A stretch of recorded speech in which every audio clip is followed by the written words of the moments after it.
Hello மக்களே, இன்றைக்கி நம்ம இந்த வீடியோவில் என்ன பார்க்க போகிறோம் அப்படின்னா, புதுசாக ஒரு சீரீஸை லான்ச் பண்ண போகிறோம். என்னென்னா, எதுவுமே படிக்காமல் போகிறதுக்கு இதையாவது படிச்சுட்டு போகலாம்ல. இந்த சீரீஸில் நம்ம எப்படி பார்க்க போகிறோம் அப்படின்னா, எல்லா யூனிட்லேயும் இருக்க டாபிக்ஸில் லைக் பேசிக்காக எல்லா சப்ஜெக்ட்லேயும் மொத்தமாக நமக்கு 5 யூனிட்ஸ் இருக்கும்.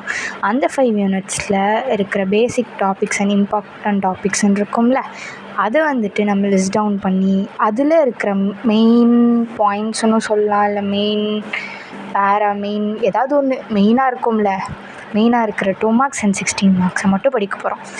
இந்த சீரீஸ் எதுக்காக அப்படின்னா, இப்போ நான் எப்படி படிப்பேன்னா, எக்ஸாமுக்கு 2 நாளுக்கு முன்னாடி தான் படிக்க ஆரம்பிப்பேன். அந்த 2 நாளில் நான் பண்ணுற விஷயம் என்னென்னா, சிலபஸ் எடுப்பேன், சிலபஸில் இருக்கிற எல்லா டாபிக்ஸும் நோட் பண்ணுவேன். அதை நம்ம ChatGPT கிட்ட கொடுத்து 2 மார்க்ஸ் 16 மார்க்ஸ் எடுப்பேன். அந்த 2 மார்க்ஸ் 16 மார்க்ஸ் தான் படிக்க போகிறோம்.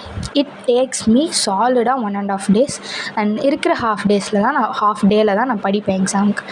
இதையே நம்ம ஒரு வீடியோவாக போட்டு இருக்கிற 10 நிமிஷத்தில் ஒரு யூனிட்டை படிக்கக்கூடாதுன்னு தான் இப்போ இதை பண்ண போகிறோம்.